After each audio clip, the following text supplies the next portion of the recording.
Hey guys, follow along with me as I go from unboxing, prep, and design for the blush and cream package. Notice how I did not unwrap those roses. That's so important to let those guys drink for a few hours before unwrapping. Now I'm giving my delicate ranunculus their own little jar. I want to keep those guys safe, so you don't want them in a deep bucket. I'm going through all of my paper. Everything is getting a fresh cut down to the greenery, so don't skip that step. If I'm being really honest, everything looks very underwhelming. So just know that you're gonna expect that right when you pick something up. We just got these from Southwest Cargo, so everything has been out of water for 24 hours. And just make sure you go through your paper and clean off the bottom stems. I more crowd my my hardier flowers like the cushion flowers, the carnations, and then I give special treatment towards the bougier flowers like the ranunculus, garden roses, and lisianthus. So just take your time, make sure you save those boxes because they're great for transportation. Okay, so I prepped all of my flowers and I waited for a couple hours, and to be honest, when I was unwrapping them, I was like, whoa, these look really rough. But they perked back up. So the cushion flower, it came in looking really smashed, really flat, really underwhelming. After a few hours, it definitely perked up. My ranunculus, they were looking pretty good from the start, but I'm already having some that I know that's going to need to be wired. So this is what I deal with probably over 50% of the time with ranunculus. They came in very lovely, but if you notice the head versus the stem ratio, the head is larger than the stem, and so it's bending under its own weight. So this would be a scenario that the flower isn't bad, it just needs to be wired, which, like I said, I've gotten to where I feel like I'm wiring over 50% of my ranunculus all the time. And a lot of that is ranunculus used to be very seasonal, and now you can get ranunculus all year, and so their growing conditions are a little bit different, meaning that they're probably growing them in a greenhouse and they're not having to weather the wind, which makes a weak stem. And so when this ranunculus blows out and gets fatty, like this one's all nice and stiff and thick, when the stem is all fatty, it can support the head of the flower. When the stem is very thin, once it opens, it will bend under its own weight. So not a problem to fix, just run a straight floral wire up the center. But because these are already opening, I'm gonna probably keep them in the refrigerator because it's like 90 degrees outside, it's really hot.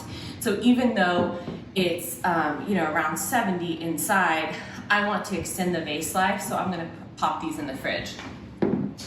My O'Haras came in, and those were the ones I was really concerned about. I had some bruising on the top, and once I cleaned them up, I think I had to pull off quite a few guard petals. This was the one that had the most bruising, but I would say probably only 2 to 3. I feel like this one has a little bit of bruising on it, so you can kind of see what I'm talking about. That I was concerned about at first until I cleaned them up. And you can see throughout the rows, you're not seeing the bruising. I definitely had guard petals though. And sometimes, you just have to let them hydrate and then go in and pluck off those petals. But these are already starting to blow. These are O'Hara garden roses. I find O'Haras, that breed, to be particularly good about just blowing out and opening. They're very soft, very like, they just have this like really soft appearance. They smell incredible. They're not as long lasting as a Juliet would be. I would say they're in the same category as like a romantic antique, and there's just specific breeds that perform a specific way. So for these, because they're already like blowing out on me and it's only been like an hour, I'm gonna probably pop these in the fridge with the ranunculus just to extend the vase life.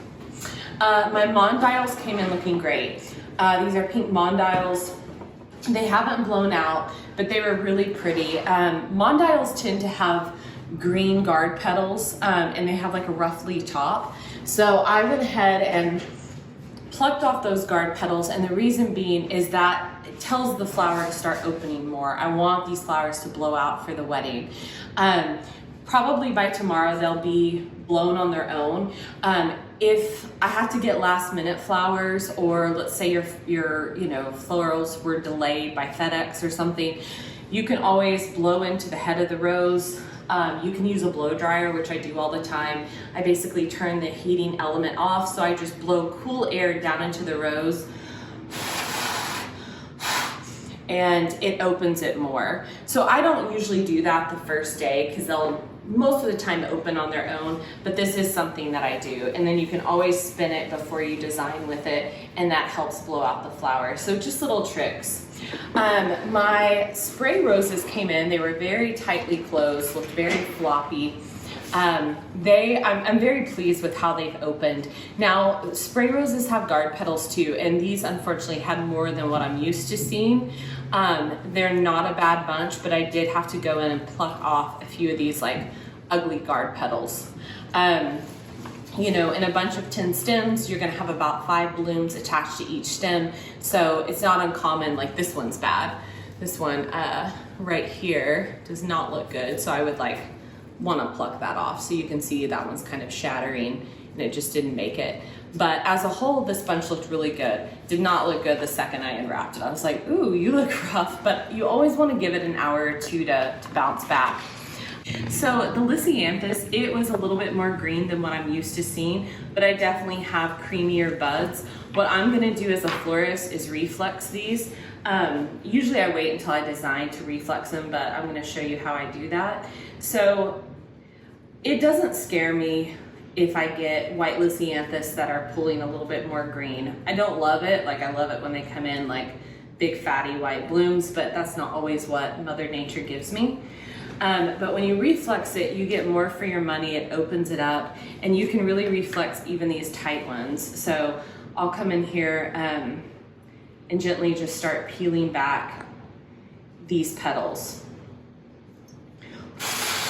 Kind of blowing into it helps, and it doesn't damage the flower. And surprisingly enough, Lisianthus is really hardy and tough, even though the petals feel kind of soft and like they would be delicate. But I took a closed Lisianthus, reflex a little bit just to get more show out of that flower. So these I'm used to seeing a bit more for my money. It is the week after Mother's Day, and to be honest, I kind of feel, so here's the thing, Mother's Day is the biggest floral holiday. The week after Mother's Day, it's like you kind of get what you get. Like the farms haven't recovered, and so they're depleted, and you're just kind of getting, I personally feel sometimes like the bottom of the barrel. So flowers are definitely good, but they weren't like the most baller flowers I've ever gotten in a box before. The gunny eucalyptus, it looks really, really good. It came in really floppy, very dehydrated. I recut it, and after an hour or so it perked back up. I have this one piece that looks a little gnarly. I gave it another cut, and it might bounce back by tomorrow, but this might be a toss away piece. Everything else is looking really good. With gunny eucalyptus, sometimes these little top pieces are so tender and so young that they shrivel, and I just pinch those off. But I was really pleased with this once it hydrated. Okay, let's shift down to our greenery. For starters, this is a really good tip. Don't throw away or break down your boxes. I always use them for my trash, and as I'm processing my flowers, I dump the trash out, and then I repurpose them again to transport my centerpieces, my bouquets and such. So if you have Amazon packing or old towels or blankets, I will load this down with my bouquets and just put protective towels around it so it doesn't fall over. And the heavier you can pack this out, obviously the better. So my greenery, processed this. This came in, of course, looking dehydrated. It's perked up wonderfully. Same for my silver dollar. Now my seeded, I was sad that they sent me the cupped phase. So seeded eucalyptus goes off crop in spring, probably until June. And it's entered its cup phase, which means you have more seeds that are large and then less greens. I can't say that this was my favorite bunch of eucalyptus, but I definitely have some pretty greenery to work with, and I have some nice texture. So as a florist, I would come in and I'd be like, oh, these seeds are a little bit hardcore. So I would kind of come in and maybe cut off some of these like cupped texture, unless you like that. I like it when they're tight and small and closed, but you know, this is the time of year and this is what I ordered, so this is what I get. But I do have some pieces that I feel are a little bit drier, so I would just like snip those off and use the rest of it for texture, just because texture always adds visual interest to your arrangement. So it is day one. They've probably been sitting out for about 5 hours. A lot of improvement within a short amount of time. Now, if you get something and you're nervous, take a picture of it and send it our way so we can look at it and we can tell you, oh, that just needs to like perk up and just needs to rehydrate, or yeah, that might look a little crunchy. We might need to send you another bunch or give you a refund or partial refund, whatever the situation may be. But these are looking beautiful. I'm just gonna let them do their thing. And then tomorrow I'm gonna come back and start designing with them. I'm gonna keep my ranunculus and my O'Haras in the refrigerator just to extend their vase life because it's so hot outside. And yeah, I'm pretty happy. We're gonna create some beautiful stuff. All right, so it's been 2 days. These flowers that looked really sad when I unpacked them, they have now blown out. They look incredible. Everything turned out really well. I felt the only thing that was like struggle busting on me was the seeded eucalyptus, which I already told you it came in the cupped phase. I wish I hadn't shipped that to me, but that is what I ordered. And we're just gonna start working these flowers. I did have to wire most of my ranunculus, which is pretty normal. Okay, let's get going. I'm just gonna build a simple spiral bouquet with the, you know, recipe where we're using about 5 to 6 blush pink mondial roses. I do have some garden roses. This used to be in the blush and cream package. I took it out just because I felt that, I don't know, I'm not a huge garden lover fan. I didn't feel like it was adding, and it was driving up the expense, and I felt like I could add a few different type of flowers. So I'm just doing the quick spiral technique. That's where I go all in the same direction. When I put in a delicate flower, I let it be way higher than the other flowers because I don't want it to get smashed. I can always pull it in a little bit later. And I'm going in the same direction and I'm twisting, barely paying attention about my placement because I can adjust things in the end. So let's let this little ranunculus hang out a little bit higher. I do notice that I have 2 pinks against each other, so I'm coming in with this little garden rose and I'm spinning. So we've got this gunna eucalyptus. It's looking really nice. And the Lizzie-anthus, let's see, I have some over there. Michaela, do you mind grabbing that for me? That does come in this package. I think I tweaked this package a little bit. We actually got these flowers unexpectedly. I had a sweet customer. He was responsible for ordering all the flowers for his bride, and he had them shipped at an airport 5 hours away from him. And he didn't see all the confirmation emails until the day before. He had a huge come apart, as one would. And I needed to do reels and stuff anyways. So we rerouted the flowers here and I FedExed him flowers to his house. So anyways, that's how I came about, these.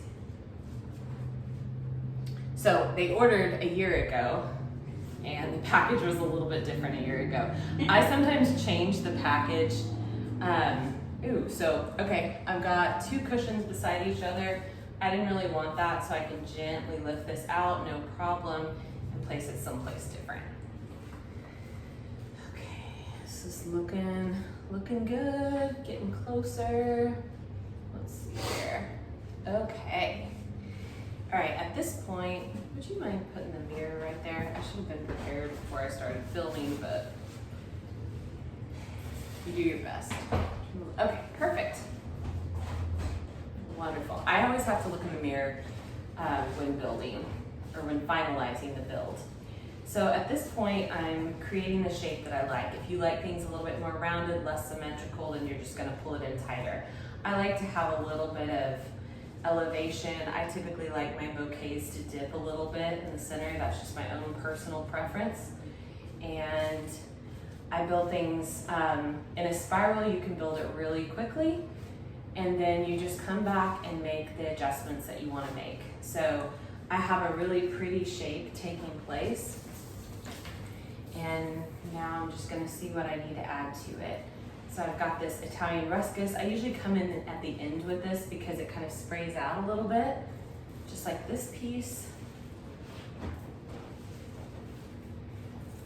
And this took me all of 3 minutes to build. So obviously I've got way more muscle memory than you have being like a DIYer or a new florist, but that is why that spiral technique is so nice. It's just, all you have to do is just pick up a flower and put all the stems in the same direction. And then you go back and kind of make the shape that you want. So I'm threading in a few last minute Lysianthus. And I'm gonna try to go in that same direction. It's not always possible. There we go. But we'll let these little guys kind of float above. But I'm still coming in at an angle. That way I never have to worry about breaking my stem.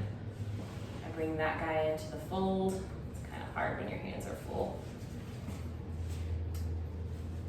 And the spiral method is very stable. So if I move my hand placement around, it doesn't all fall apart, kind of like the x-axis. I do like the x-axis method. I switch back and forth depending on, you know, what I feel like that day.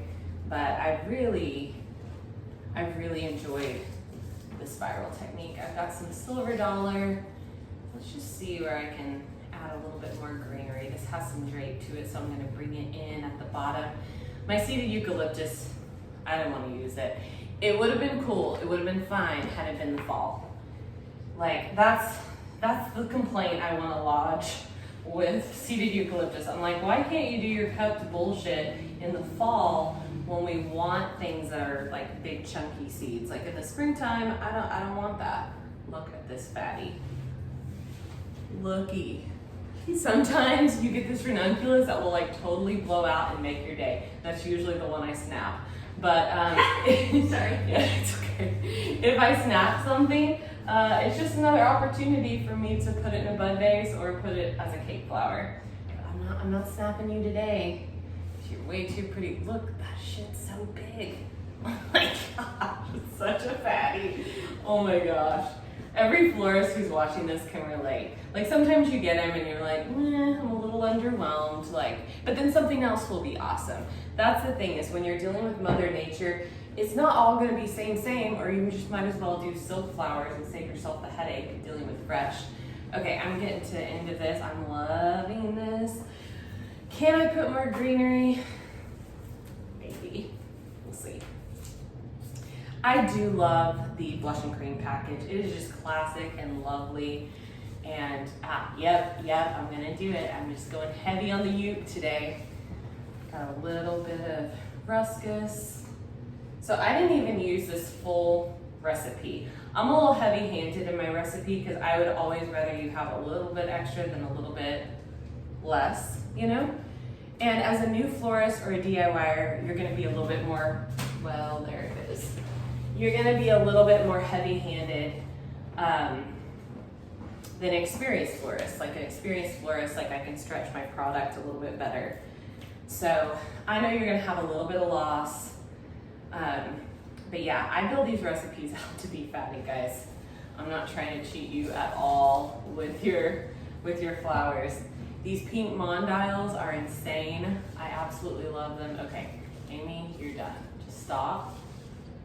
I just want to find a place for it. So good. Okay.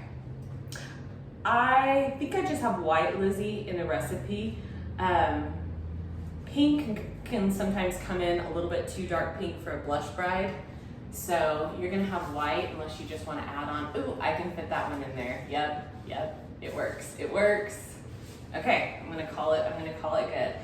So I've got these little dancers elevated, my Lysianthus, my ranunculus. I've elevated this a little bit.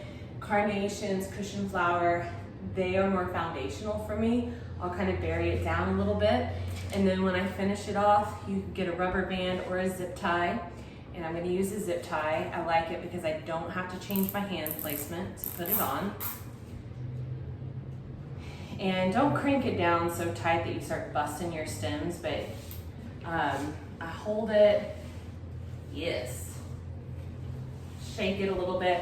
I'll take my hands, my fingers, and thread it in my stems and kind of pull and shake them. And that's just to loosen it up. I like air between my florals, but I don't want gaps. So once I get a little bit closer, I tighten it up. I like where this is at. I'm calling it good. So this point,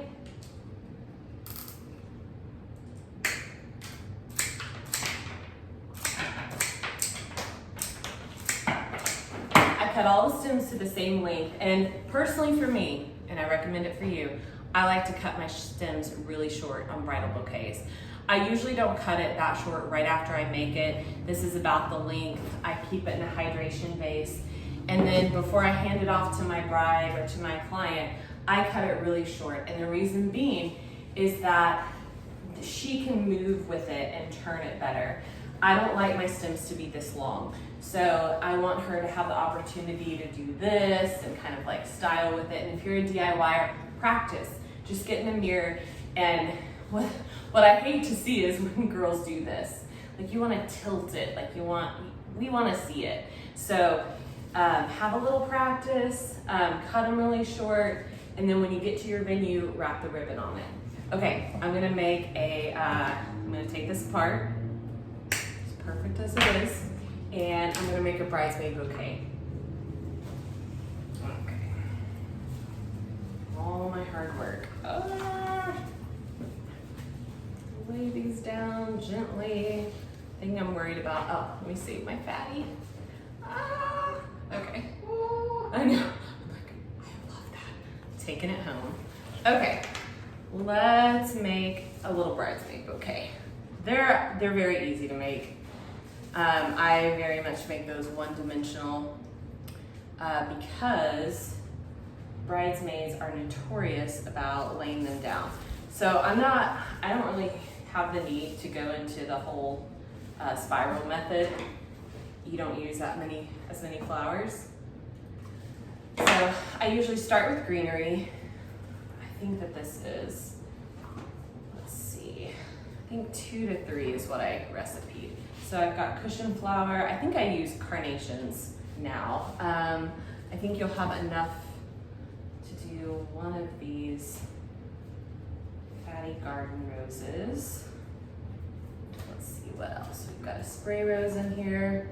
Obviously, your flowers will be a little bit better prepped than this, but we know that I'm just taking stuff apart and rebuilding.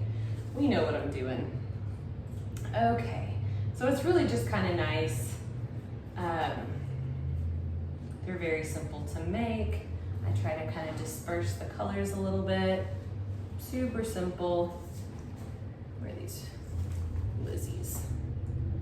We'll have our little dancers at the top. So this isn't so hard. And your bridesmaids can do this. If they're helping you, just say you're responsible for your own, or find one girl or boy who's the best and have them make all of them so they look consistent. So I think the recipe is 2 to 3. That's a little bit much right there. See how I have all of those? I don't like the placement of that, so I'm gonna come in over the top and see if I can put a big fatty pink mondial up at the top. That's a bit much, that is a bit much. That was my reflex one. Let me try this one that's a little bit smaller. All right, I almost like don't even feel like it's necessary, but I don't know, it's okay. Let me see if I can add a little bit more greenery. This one's kind of weird. Sometimes I just kind of have to hold it in different places to see where it falls.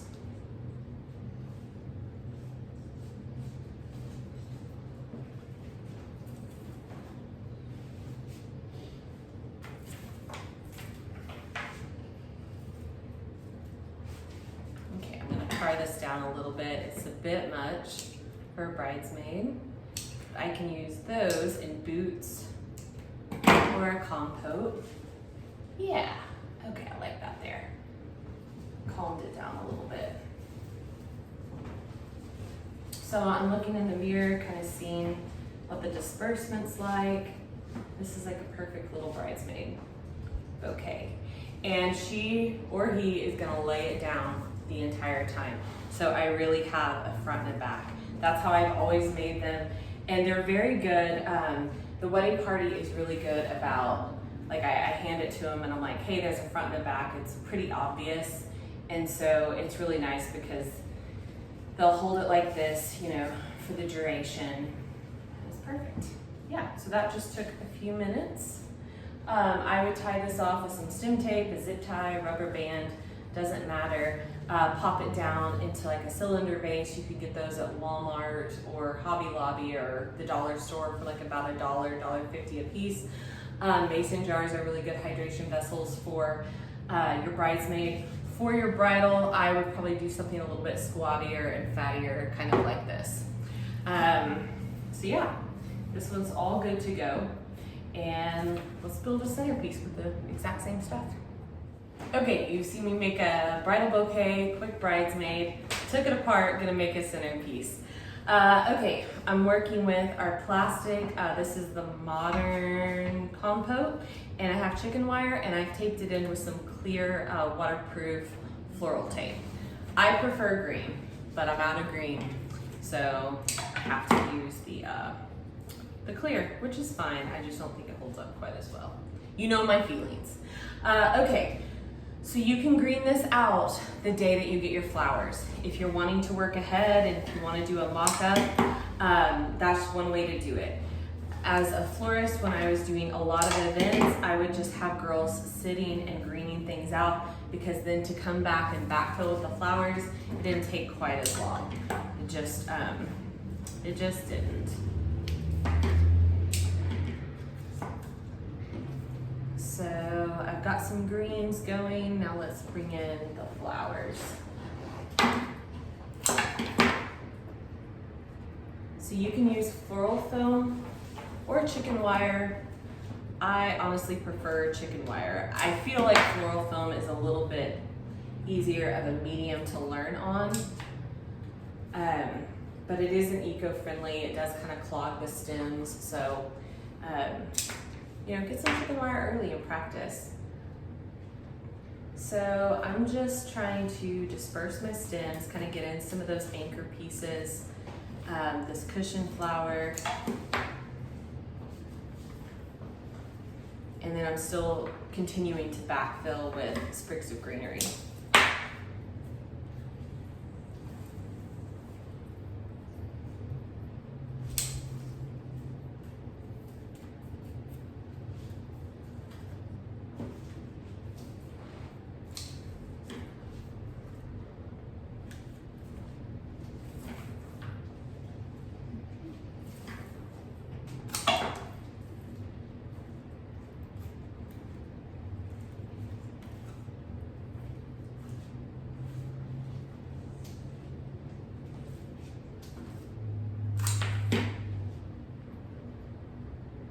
So I used 3 roses and I've faced them different ways. I've tried to have them at different levels, and that's just to make it look a little bit more interesting.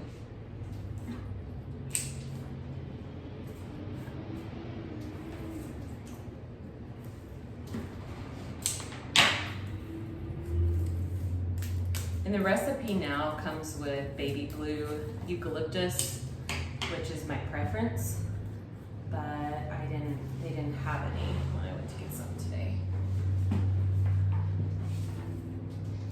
And I didn't order it in advance, obviously.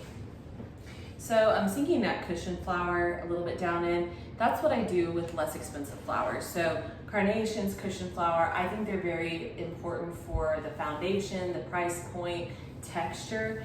But the less expensive ones, I will sink a little bit further down into my arrangement. I'll elevate the ones that are a little bit fancier. and I'll have like my super bougie ones like the ranunculus and lisianthus kind of floating above as like my dancers.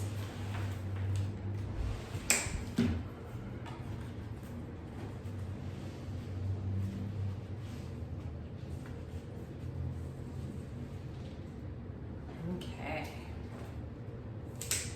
This little ranunculus that I had to wire, I had to wire about 50% of them. I've actually taken ranunculus out of the recipe and replaced it with lisianthus. And the reason being is that, you know, wiring things typically is kind of scary for DIYers. And then when I would sell them, they're like, they're curving. I'm like, don't worry, just wire them. And they're like, I don't want to do that. And I'm like, okay, but you have to with this flower. It's just like the nature of the beast. So anyways, I try, I don't like to change my recipes often just because it can be confusing when someone purchases and they get their flowers and the recipe looks different than it did the first time. But I do change them sometimes based on feedback, and then, you know, sometimes things will go out of style. Like back in the day, girls did not want carnations, but now nobody cares. And I love carnations, they're fantastic. This guy, come off to the side. So this is like a soft feeling. It's not super asymmetrical, but this is just kind of my preference of how I'm building it.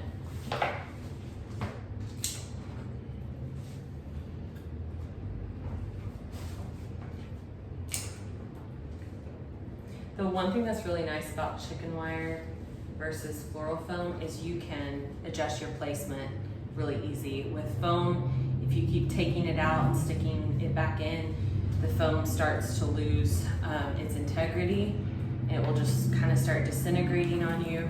And with chicken wire, you can, you know, pull it out, readjust it. Let's see where we're at.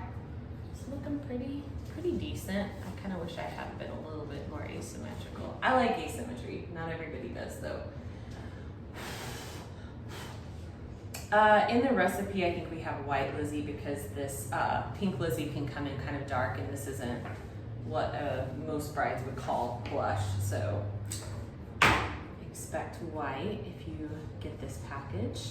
You can always add on pink. I love it, but I learned really quickly as a wedding planner and florist that blush is a very specific color. Quit sighing. Michaela is, her expertise is marketing, not colors. So she always gets her panties in a bunch when people are particular about colors. But I'm like, hey, I get it. All right, this is looking good. I probably would make a few more tweaks. Let me spin it. So at this point, I would kind of get down and I would look down into it as if I were sitting at a table. So that kind of helps me identify some holes. So I have one right here, so let me lift this up. You can kind of see that.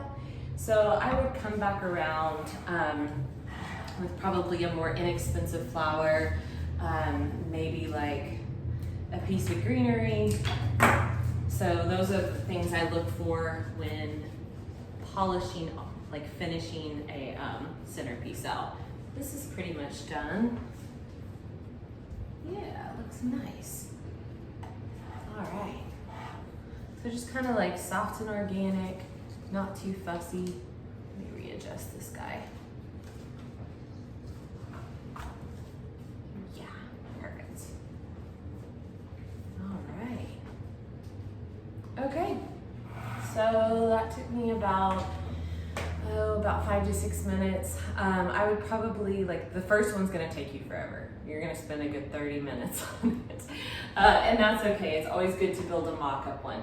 When you have things greened out, and probably I would green it out more, it's really nice because all you have to do is just start backfilling with your recipes. But I love the blush and cream. I think this is lovely. This is our plastic modern compote. It's really nice because it's inexpensive. You don't have to have that like really heavy investment for vaseware that you're only going to use once. You can pass them out at the end of the night. And you know, you can always spray paint them, do that baking soda latex paint that I have in another tutorial so you can control the color really well. Yeah, super easy and beautiful. Let us know if you have any questions. Let us know if you have purchased the Dusty Blush and Cream or the Blush and Cream. They're very, very similar. The only difference is Quicksands and Sahara's versus Mondials or Sweet Eskimos. Thank you so much for joining us and have a great day.